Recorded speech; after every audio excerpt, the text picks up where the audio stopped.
Hai guys, ketemu lagi dengan gua Wesley Tegalung di What with West. Mengulas sesuatu yang unik dan asik di Euro 2020 ini.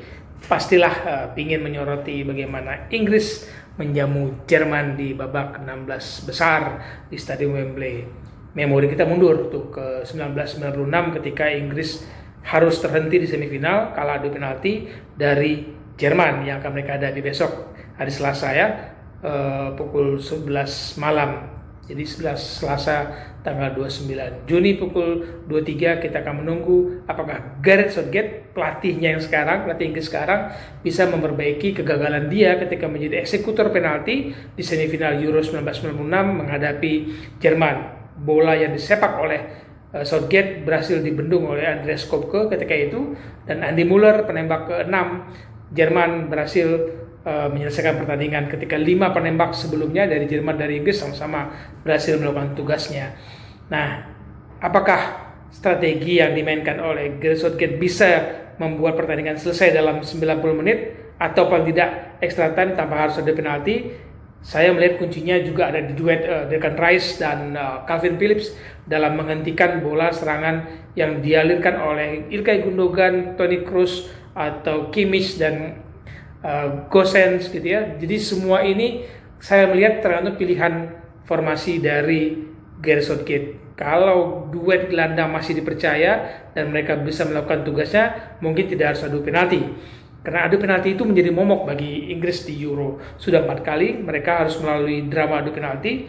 Di 1996 itu 2 kali kejadian setelah menang melawan Spanyol, menang 4-2 adu penalti, mereka gagal mengatasi Jerman di semifinal, kalah 5-6, dan Gareth Southgate yang gagal ketika itu.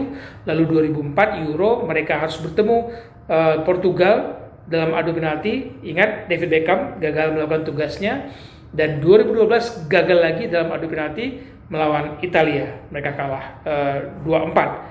Jadi benar-benar kita menunggu kalau Inggris mau lepas dari trauma adu penalti, mereka harus menyelesaikan pertandingan dalam waktu normal atau dalam extra time. Jangan sampai ada penalti.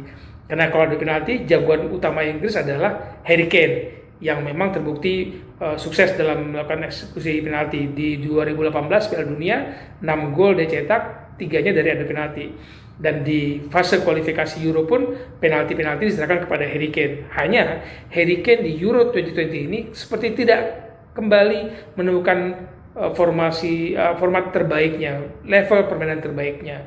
Apakah ini karena pengaruh transfer dia yang belum kelar ketika Man City dan Spurs masih tarik-tarikan harga, atau kemudian memang gaya bermain strategi yang diciptakan oleh Gareth Southgate tidak menopang formasi Harry Kane sebagai striker diapit oleh 2 pemain penyerang mereka, Sterling atau Foden atau Saka atau siapapun nanti itu. Bisa jadi Saka akan menjadi main dari starting lineup atau Rashford daripada memaksakan Sterling dan Foden. Kita tidak tahu. Kita tunggu strategi dari Gareth Southgate. Salam bola untuk kebaikan.